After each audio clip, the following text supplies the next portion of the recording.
Smart FM. Smart Career. Di tengah persaingan yang luar biasa ketat di momen-momen ini begitu ya smart listeners, dan kita tahu bahwa kalau di dunia pekerjaan jika Anda tidak bisa memberikan kontribusi yang luar biasa, kontribusi yang all out, ya Anda akan dapat tergantikan. Namun gimana ya caranya untuk kita bisa tetap all out di segala situasi, di segala kondisi, karena walaupun kita tahu bahwa namanya hidup naik turun, tapi pekerjaan dan juga karir Anda harus tetap dibangun dengan maksimal. Kita akan belajar caranya bagaimana dalam Smart Career di kesempatan kali ini. Tasya Ruslama akan menemani Anda bersama dengan motivator dan juga trainer EQ Nasional, Pak Antoni Dio Martin. Halo Pak Antoni. Hai Mbak Tasya. Gimana? Selamat ketemu lagi. Yes, ketemu lagi kita. Gimana kabarnya Pak Antoni? Great, antusias, fantastic. Yes, karena kita tahu Pak Antoni punya tagline salam antusias. Yes. Selalu antusias dan Bener. semoga saja Anda antusias begitu ya dalam mengikuti podcast di kesempatan kali ini. Kita mau ngomongin seputar karyawan yang all out nih Pak Antoni. Iya. Sebenarnya apa sih pentingnya begitu ya karyawan untuk all out di dalam sebuah perusahaan? Kalau kita mau hitung-hitungan nih gitu kan, toh dia juga akan tergantikan di perusahaan tersebut. Dari point of view Pak Antoni sendiri bagaimana? Oke, jadi kalau kita bicara mengenai kenapa kita perlu all out dalam perusahaan, dan ini juga yang seringkali jadi problem di banyak karyawan yang seringkali mengatakan, ngapain all out? Yang kaya jadi bos, ya adalah bos kita, yang hebat perusahaan kita mah nasibnya kayak gitu-gitu aja gitu. Dan itu yang seringkali muncul. Persoalannya adalah begini, saya seringkali bertemu juga dengan orang yang kemudian mengeluh tentang kondisinya. Kenapa sih saya nggak dipromosikan? Kenapa sih gaji saya cuma segitu-gitu aja? Di dalam perusahaan itu berlaku hukum bahwa kalau kamu kemampuan dan kontribusinya 5, wajar dong kamu juga akan terima 5. Ya, organisasi juga akan memberikan gaji, akan memberikan kompensasi yang nilainya 5. Kamu pingin naik menjadi 10 atau kamu merasa iri dengan orang, kok bisa ya gajinya segitu? Pertanyaannya adalah apakah kontribusi kamu, apakah yang kamu sudah berikan itu nilainya 10? Dan itu yang seringkali nggak match gitu. Kan orang komplain, kenapa gajinya 5? Ya, mungkin padahal kalau kita lihat dari kontribusinya malah mungkin cuma 5 atau malah kurang. Akhirnya dia cuma terima 5. Artinya gini loh, kenapa kita mau all out? Kalau kita mau dapat hasil yang lebih bagus, result yang jauh lebih bagus, of course mau nggak mau kita juga harus memberikan kontribusi yang jauh lebih bagus. Itu alasan kenapa all out itu penting sebenarnya. Lagi pula banyak yang berpikir bahwa all out itu untuk perusahaan dan organisasi. Anda salah. All out itu akan menempel pada diri kita. All out itu akan menjadi milik kita. Saya seringkali bertemu dengan orang atau karyawan yang seringkali merasa, udahlah kerja di sini organisasi segini, ya udah saya berikannya seala kadarnya. Nanti saya ketemu dengan organisasi yang lebih bagus, baru kemudian saya akan memberikan kontribusi secara total di situ. Yang saya temukan adalah biasanya nggak seperti itu. Once mentalitas kamu adalah sudah seperti itu di organisasi sekarang, itu akan menempel pada kamu. Kamu dimanapun biasanya juga kontribusinya juga separuh-separuh.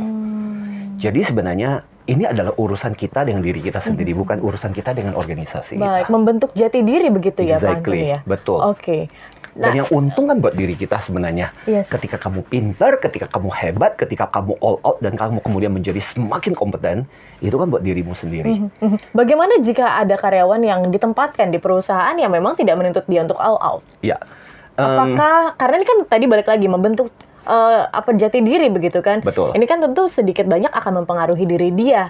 Yes. Nah, ini bagaimana nih Pak Antoni? Nah, prinsip yang seringkali terjadi, balik lagi, merasa bahwa ketika aku all out, hanya untuk organisasi. Kalau organisasi nggak menuntut diri saya seperti itu, ya sudah, saya tidak akan menjadi seperti itu. Makanya dalam hal ini, ilustrasi yang saya mau gunakan adalah ilustrasi dua benda ini. Pertama-tama, benda yang saya pegang ini adalah bolam, dan benda yang kedua yang saya pegang adalah lilin. Ya. Dan saya mau mengilustrasikan ini untuk menggambarkan karyawan yang all out dengan karyawan yang setengah-setengah. Kenapa kita gambarkan bolam ini sebagai karyawan yang all out dan ini sebagai karyawan yang setengah-setengah? Kita perhatikan karakteristik bolam dan lilin. Yes. Bolam itu kan konsisten, bisa dipercaya, reliable, pada saat ketika diperlukan, ya kecuali ada kerusakan lah ya, tapi dia akan selalu konsisten dan menghasilkan secara ajak gitu. Sementara lilin sangat bergantung pada situasi kondisi luar. Iya benar. Kadang-kadang nyala, kadang-kadang redup, ya nyalanya bisa separuh. Kadang-kadang itu yang terjadi. Kekuatan dari bohlam bukan dari luar, tapi dia punya aliran listrik ke dalam yang menyalakan dia. Kita menyebutnya sebagai motivasi intrinsik. Lilin butuh dinyalakan dari luar. Nah, sama seperti yang seringkali terjadi, kebanyakan karyawan pun kita bisa bagi dua. Karyawan yang all out adalah karyawan yang seperti bohlam ini. Dia bisa dipercaya, dia reliable, dia sangat bisa kita bergantung, dan hasilnya pun konsisten. Sementara lilin kadang-kadang moodnya kalau lagi bagus. Kalau moodnya lagi buruk, kadang-kadang malah nggak ada hasilnya sama sekali. Dan kita tidak mau yang karyawan yang seperti itu. Itu sebabnya ketika bisa dipilih antara bohlam dengan lilin, orang pasti akan lebih memilih bohlam daripada memilih lilin. Bayangkanlah ini di dalam organisasi. Kita lebih senang karyawan yang seperti apa sih? Lebih senang karyawan yang seperti bohlam, yang ajak, irreliable, konsisten, atau karyawan yang mut-mutan, yang hasilnya nggak jelas, yang hasilnya sangat bergantung pada situasi luar. Ya, pasti kita akan memilih mau karyawan yang bohlam ini. Nah, begitu juga di dalam organisasi. Mari kita menjadi karyawan yang bohlam, bukan yang karyawan yang lilin ini. Bahkan ketika menjadi bohlam itu bisa menjadi penerang untuk sekitar, bisa menjadi motivasi juga untuk karyawan yang lain. Betul. Sementara kalau misalnya lilin, iya jadi penerang. Ya. Tapi ketika angin datang, dia Betul. bergoyang. Dan bahkan bisa padam gitu. Padam. Bisa bergantung kondisi eksternal. Oke, Yes, tadi betul. Pak Antoni sempat mention ya seputar motivasi intrinsik. Ya. Itu seperti apa? Motivasi intrinsik adalah motivasi dari dalam. Jadi dia nggak membutuhkan atasan yang tiap hari berteriak-teriak, ayo dong, kerja dong, ayo dong, semangat dong. Dia tidak membutuhkan di luar sekitar yang harus mengatakan kepada dia untuk melakukan apa. Dia adalah orang yang termotivasi dari dalam. Dia punya purpose, dia punya tujuan, dan dia tahu kenapa saya harus bekerja. Maka dengan demikian orang ini nggak perlu sulit-sulit untuk kita motivasi, kita dorong-dorong, karena motivasinya udah ada di dalam diri mereka. Dan ini nggak gampang sebenarnya. Tetapi ketika perusahaan organisasi punya karyawan modal seperti itu akan menjadi sebuah aset yang sangat berharga. Ya. Baik, all out tapi sering diidentikan dengan overtime, Pak Antoni. Ya. Nggak apa kalau misalnya kita bilang generasi sekarang tuh tenggo begitu kan. Udah tenggo gitu kan. Ya. Nggak, kalau kalian all out tuh biasanya masih stay di kantor. Tapi Ya. apakah itu akan sehat, Pak Antoni? Gini, nah ini kesalahkaprahan yang sering kali terjadi, mengidentikan antara all out dengan jam kerja. Saya pikir itu masih paradigma ketika orang berkata bahwa, ayo dong, yang namanya bekerja itu harus lama-lama gitu. Dan lama-lama itu identik dengan produktif. Nah, beberapa paradigma terbaru mulai membongkar itu, bahwa persoalannya bukan berapa lama kamu bekerja, tapi berapa banyak energi yang kamu berikan dalam organisasi, itu yang penting sebenarnya. Artinya bisa saja seorang bekerja 10 jam, 12 jam, gitu, 15 jam gitu. Tapi sebenarnya kalau energinya cuma separuh atau seperempat, makanya kerjanya jadi lama. Dibandingkan dengan orang yang kerja mungkin 8 jam on time, tapi ketika dia berada di tempat kerja, full hati, pikiran, jiwa, raganya dicurahkan untuk melakukan pekerjaan itu. Dan itulah yang kita butuhkan. All out artinya apa? All out artinya dia mencurahkan, memberikan energi 100%. Ketika dia tahu bahwa aku bisa melakukan sesuatu yang 150%, meskipun atasan cuma menyuruh 100%. Tapi buat dia adalah pertaruhannya adalah harga dirinya, pertaruhan dia adalah kualitas pekerjaan, maka dia akan tetap memberikan 150. I see. Dan itulah yang akhirnya membuat orang ini, percayalah, pada akhirnya organisasi akan merecognize orang-orang seperti ini. Dan ujung-ujungnya orang-orang seperti inilah yang kemudian akan menjadi orang yang luar biasa. Sebenarnya ada sebuah kisah yang menarik terjadi lagi di Jepang. Ada seorang karyawan staff, ibu-ibu yang memulai dari seorang karyawan store yang biasa saja di superstore yang terkenal Takashimaya. Dan dia punya satu prinsip, berpikir seorang laki-laki, bersikap seperti seorang ladies, dan bekerjalah seperti seekor anjing yang bekerja. Mungkin kedengarannya seram ya gitu. Tapi itu prinsipnya. Tapi yang jelas di balik prinsip itu, dia mengatakan begini, pokoknya saya akan berusaha untuk melakukan dan mendedikasikan seluruh jiwa dan raga saya. Dan akhirnya lama-kelamaan awalnya nggak notice. Bertahun-tahun dia bekerja, malah beberapa lingkungannya menertawakan dia. Ngapain? Kamu bekerja di sebuah store yang waktu itu masih kecil, buat apa kamu melakukan seperti itu? Tapi lama-kelamaan kontribusi dia dihargai sama customer. Customer kemudian melaporkan kepada manajemen. Lama-lama manajemen menotis. Dan ujung-ujungnya dia menjadi salah satu eksekutif pertama di Jepang yang naik sampai ke puncak posisi sebagai direksi. Dari seorang penjaga toko. Keren ya kisahnya. Itu adalah bagian dari buah all out gitu. Dan saya pikir mungkin dia sendiri pun tidak berharap bahwa aku dengan all out aku akan dapat mendapatkan penghargaan, pujian, penghargaan seperti itu. Tapi dari sikapnya, ujung-ujung saya percaya organisasi yang bagus pasti akan notice orang seperti itu dan akan menghargai orang-orang yang seperti itu. Oke, ada lagi dalih nih Pak Antoni. Beberapa orang begitu ya, ketika mungkin sudah, saya sudah all out di sini, sudah maksimal begitu ya. Tapi kayaknya nggak dilihat nih sama perusahaan. Akhirnya kecewa dan malah justru flip. Nah, ini gimana nih Pak Antoni? Apakah itu merupakan mindset yang sebenarnya kurang tepat begitu ya? Atau seperti apa? Ya, dari bohlam berubah jadi lilin. Gitu. Ya, karena merasa buat apa kita memberikan kontribusi. Balik lagi, all out is not about organizations. All out is about you. All out is about your contribution. All out is about your self-worth and self-esteem.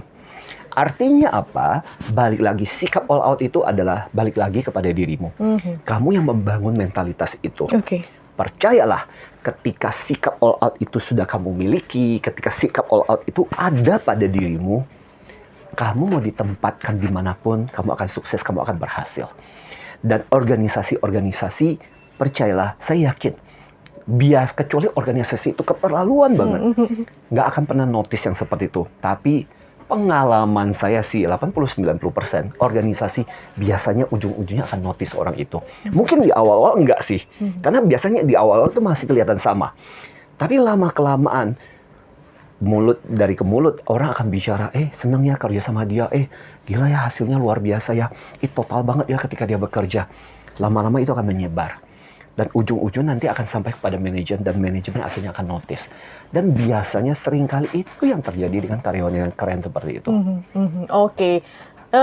Menit-menit terakhir Pak Antoni, mungkin ada satu tips begitu yang bisa diberikan kepada smart listeners untuk bisa mungkin merubah mindsetnya agar bisa menjadi karyawan all out dan punya semangat dari dalam.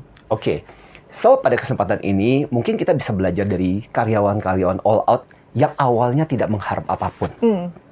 Salah satu contohnya adalah Paul Buccelli. Jadi Buccelli ini adalah kalau Anda punya email dari Google yang sekarang Anda pakai, Anda harus berterima kasih sama orang ini.